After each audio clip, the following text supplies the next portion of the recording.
Hello and welcome back to Evolution. Today I want to talk about our ancient cousins, those species that are in our lineage and some that aren't, but all of these guys who are bipedal, who are considered to be some of our closest relatives. And I would also like to focus on the genus Homo, of which we are a part. So when we start talking about the beginning of hominid evolution, the first thing that I want to talk about is the hominid tree, right? And so we're talking about phylogenetic trees here, and it turns out that there's a really differing view of what these trees should look like. So you can divide people really into, well, it's a spectrum, but on one side of the spectrum you've got lumpers, and they are going to focus on the commonalities between fossils, and you also, on the other side, have splitters, and they focus on the differences between fossils. Now, the majority of people fall somewhere part lumper, part splitter, although there are people who are like super lumpers and there are people who are super splitters. But let me just give you an idea. So when we talk about a lumpers approach, this is a really lumped tree, okay? And so they're showing, oh, look, these are all very much the same, direct lineage, that sort of thing. You can put all of these guys together, and they only show three hominids out of the accepted 12 or something. They only show a couple of the Australopiths, right? One Ardipithecus, and none of the other species that we've identified.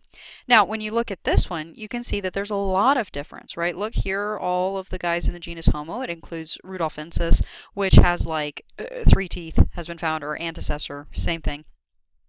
But this has a lot more, and so really you're saying, okay, I'm going to split up all of these fossils based on these differences. And so each difference kind of puts these guys in different species, whereas the lumpers are saying there's a range of phenotypic variety that's going to occur in any species. And so some of these can be accounted for by just that natural phenotypic range. And so they're less likely to declare new species. Okay, so when we start talking about our early hominins, we're going to start off with Sahelanthropus chidensis. This is very ape-like. Auroran tugenensis, also very ape-like. We don't really have a good sense of where these guys fit into the human lineage. They are very old, about as old as chimpanzees, actually, around 6 million years. They have mosaic features, just like all the rest of these bipedal, right, hominids. They have mostly really ape-like qualities, but the one thing that they do have is that they're bipedal, okay, and that is a defining factor of these human, right, and hominin guys, okay, and these bipedal hominids. Okay, so then we move on to Ardipithecus, and Ardipithecus is who we think is really kind of direct in line. We think it goes to Ardipithecus, and then from there we get Australopithecus, and I'm going to talk about them in just a second. But for Ardipithecus, very, very cool stuff, right? Bipedal, very ape-like, small brain, can climb trees, all that good stuff, but has this beginnings of what will later become our own genus. And then there's Kenyanthropus platyops, and we don't really know where this guy fits in either. And so Sahelanthropus, Auroran, and Kenyanthropus, I want you to be familiar with the names, and I want you to understand that we don't really know where they fit in, but they are definitely bipedal. They are definitely in this group. Okay. Now we've also got the Australopiths. The Australopiths are in our direct lineage, as far as we can tell. And that is going to be the earliest are Anamensis, and then we have Australopithecus afarensis, which is Lucy. Then we have Australopithecus africanus, which is the Australopith that we think is in our direct lineage, right? And then there's Australopithecus garai, which is just another Australopith, not necessarily in ours. Now, the Australopiths from Anamensis broke off, and you had the lineage going towards the afarensis, africanus direction, and they are more gracile. And then the Australopithecus genus had a group that was robust. They had heavier features. And that has subsequently been called Paranthropus. It's its own genus now, but the robust Australopiths, they all used to be in the same genus, but there are enough differences in this other group that was an offshoot of the Australopiths that has subsequently gone extinct. So Ethiopicus, boisei, and robustus were the three species there. What I want you to know about Paranthropus is that it is another genus. They are descended from the Australopiths, and they are all extinct. They all went extinct fairly early. Now that brings us to the genus Homo, and there are several species in the genus Homo. Now, excitingly, right, we've got the new species Homo naledi, which we don't know a whole lot about, but I'll come back to that later. Habilis, Homo habilis, which I'm going to expect you to know about. I'll talk about that. Homo rudolfensis is interesting because there's not a lot of evidence about rudolfensis, not a lot of information, and it's very possible that rudolfensis actually belongs to another group. They're very, very ape-like. So I'm not going to expect you to know about that. Erectus ergaster, and that's actually in a different order. Ergaster should fall before Erectus, but that's okay. Antecessor, which is maybe just that phenotypic variety of Ergaster, so you don't have to know about them. Heidelbergensis, who is probably in our direct lineage. Neanderthalensis, that's Neanderthal man. And Homo sapiens. Now there's also Homo floresiensis, which I do not have on this list, and I'm not actually sure why. So there you go. I will put it on the the PowerPoint that I put online for you. Okay. So let's start with Homo naledi, and I'm starting with this one because they're probably pretty old. They're really ape-like, but they have human-like feet and hands, although they have long, curved, ape-like digits. The rest of the anatomy is very human-like. They are bipedal, although they were very comfortable in trees, their physiology suggests, right? So we're saying that they are bipedal, but they also are at home in the trees. They climb trees really well. We don't actually have a time on them yet. We don't know when they existed. That is probably in the works since it's such a recent discovery. 2013, right? Announced 2015. Now, the interesting thing about these guys, and something that throws a huge curveball into our thought about what makes us different and what makes us human, if you will, is that we have this abstract thought process. We believe in an afterlife, and you can tell by our burials, right? Well, it's very possible, and this is just a hypothesis, it is very possible that Homo naledi intentionally buried their dead, which would suggest that there is some sort of thought about an afterlife, probably. So anyway, so that's an interesting thing. I'm sure there will be more information coming out on that fairly soon. So moving from Homo naledi, our newest discovery, which we know very little about, to Homo habilis. Now Homo habilis is the oldest, as far as we know. Homo naledi may in fact be older, but we're not sure. Homo habilis is the oldest of the genus Homo right now, and they are the handyman, right? They existed around 2.5 million years ago. They were between 1.2 and 1.3 meters tall, so we're talking about between 3 and 4 feet. They're the first to make tools, as far as we know. We have evidence that we have evidence of them making tools. The tool industry that they use is called the Oldowan tools. They're very simple tools. It's basically like a chopper or a scraper or something like that. They're very, very primitive. There is the possibility that some of the Australopiths also made tools, but we're not sure because there's some overlap, and so they really could belong to Homo habilis. But some recent finds have suggested that tool making may actually be older than the genus Homo. But here's another interesting thing about them. When you look at the endocast of their brains, so an endocast is where you just make a cast of the inside of a cranial cavity, and so you get kind of what the brain ought to, like the shape that it ought to have had, and about what its capacity could be. There is a bulge in an area of their brains where we have a bulge, right? That's called Broca's area. And Broca's area is one of the areas of your brain that's responsible for speech. And so given this, it may have been possible that they were capable of rudimentary speech. Now, there is no way to ever know that for sure. right? It's just conjecture. They had a cranial capacity of about 680 cc's, which is a little bit bigger than a chimp, okay, about chimp size. And they coexisted with the Australopiths, with Australopithecus africanus, who is, we think in our direct lineage, for about 200,000 years. So a long time, you've got both of these species hanging out. Now the next one we want to talk about is Homo erectus. Homo erectus was larger than Homo habilis. They had a larger brain. They were bipedal. They had brow ridges, and they had a round jaw. They also evolve in Africa. All of these species, with the exception of Neanderthal, evolve in Africa. Sometimes, because this species was around for so long and it has such a wide range, the earlier Homo erectus are a little bit different than the later Homo erectus. And so we have split Homo erectus into the early being Homo ergaster, a different species, and Homo erectus being the later group of individuals in this species, right? So here's your first question. What would lumpers say about Homo erectus and Homo ergaster? They're different species. They're different races of the same species. They're the same species showing normal variation. So what's commonly accepted is that they are different species. Well, I just talked about that. But a lumper, a true lumper, would actually say that they are the same species showing normal variation. So the answer to this question is C.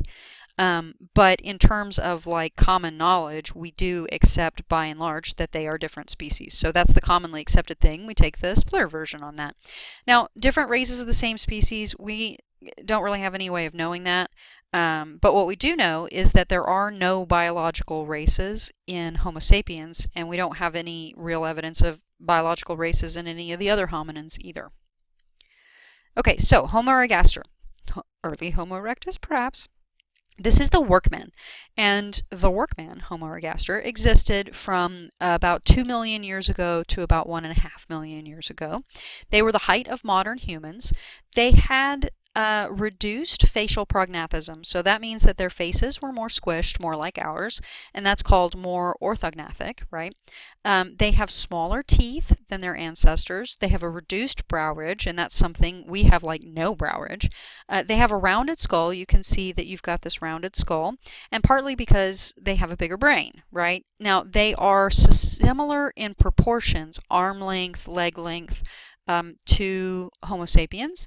And they also made tools. They're a little bit more complex. They're called the Acheulean tool industry, and this is the hand axe, right? It's very famous. They have the hand axe. And their technology does not change even as you move into Homo erectus. Now, I will also tell you, it is around this time where we split Homo ergaster and Homo erectus that fire is invented.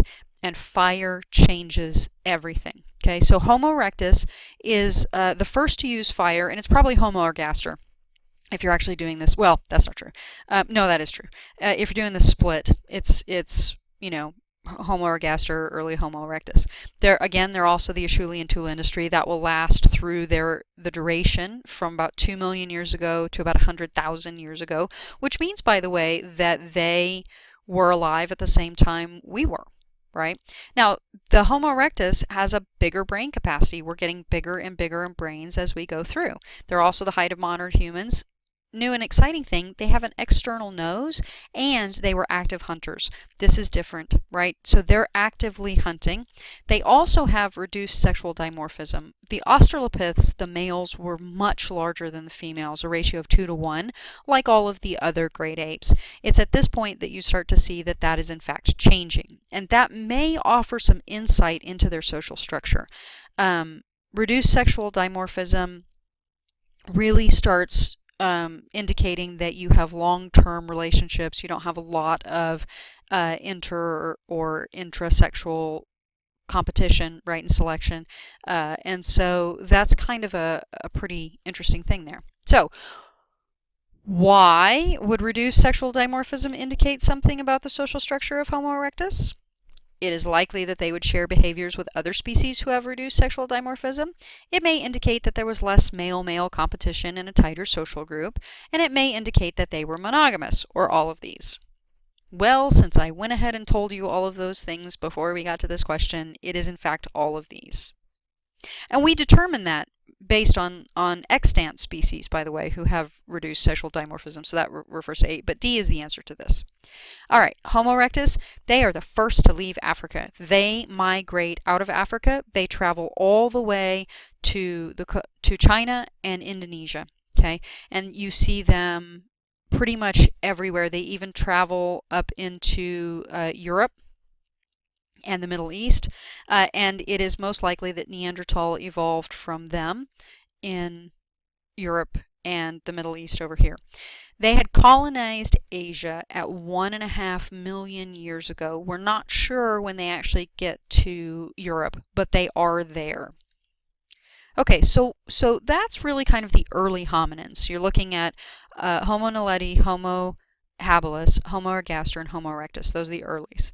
The later hominids, right, that the last of the hominins, that is going to be Homo heidelbergensis, probably our direct lineage, Homo neanderthalensis, a cousin, the Denisovans, another cousin, us, Homo sapiens, and Homo floresiensis, the hobbits.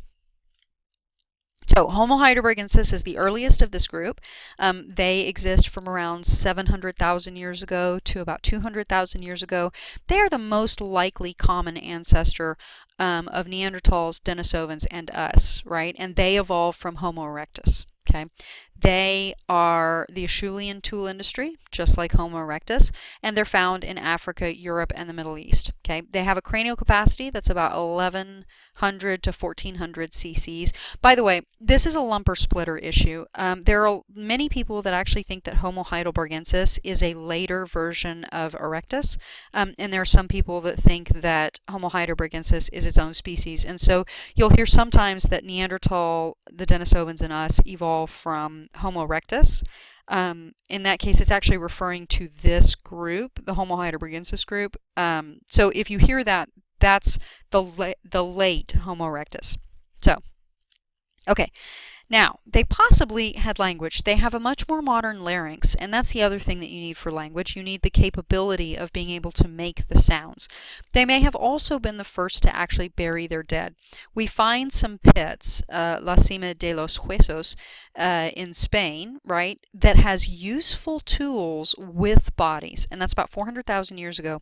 And the reason that that is important is because it takes time to make tools. So if you find tools, that means that someone left them there, and if there's a lot of tools, it's not accidental. So why would you give up something that is valuable, that takes time to make, if you don't believe in something about the dead or an afterlife? And that's kind of an important thing there.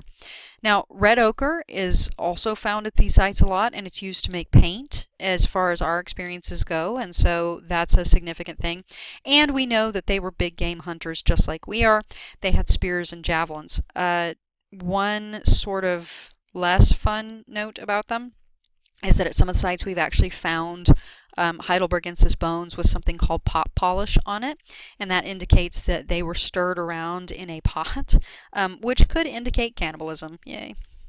All right, so what evidence shows that the Denisovans are a different species? Now, the Denisovans are very interesting. They're also a recent discovery.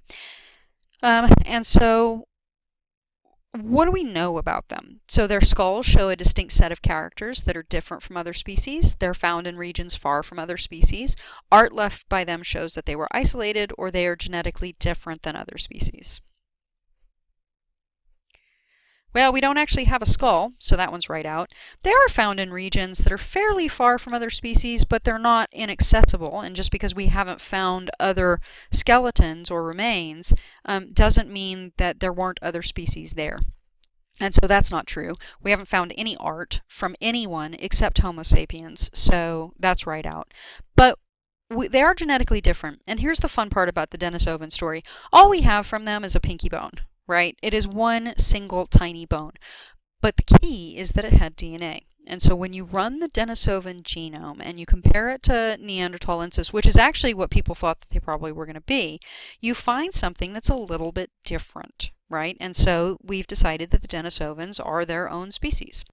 Okay, so wrapping up the descendants of Homo heidelbergensis, you have the Neanderthals who lived in Europe, Eurasia, about 250,000 years ago to about 30,000 years ago. And we arrived, by the way, in Europe, Eurasia around 40,000 years ago. So there is, maybe earlier actually, there's some evidence that we might have gotten there even earlier, as early as 60,000 years. So we had some overlap with Neanderthals, and that's going to be really important later on as we talk about Neanderthal. Denisovans, we know they were definitely in Asia around 40,000 years ago. And we've got Homo sapiens who evolved somewhere between 200,000 years ago, according to the Y chromosomal information, to about 150,000, although mitochondrial DNA shows about 180,000. So we're looking at closer 200 to 180,000 years ago to the present. All right, and that is Neanderthal. You have a Neanderthal man and a child. That is a Denisovan, and that, of course, is us. Yay. All right, now the last one we want to talk about, and we'll talk about them later on too, is Homo floresiensis. That's a hobbit. They were discovered in 2004 in Indonesia. They were about 3 feet tall. They existed around 95,000 years ago, probably, to about 12,000 years ago. And the reason that I mention this is because they really, existed well. That's the time that we're discovering agriculture. And so we were extant with them for a long time. Now, that doesn't mean that we ever came in contact with them because they were in Indonesia, but still. They had a very small brain, yet they were able to make very complex tools, even though their brain was chimp-sized. And it's very possible they evolved from Homo erectus directly, and they may, and probably, not just may, they probably got to their island by boat, which means that Homo erectus was building boats, just like we did. That's all very interesting, and again, we'll come back to that later on. And this is just a map of some of the human fossil sites, and so you can kind of see where everybody went. You've got Homo heidelbergensis, Homo erectus, and Homo sapiens, as well as Neanderthal. All right, that is it. Thanks for listening, and I will see you next time.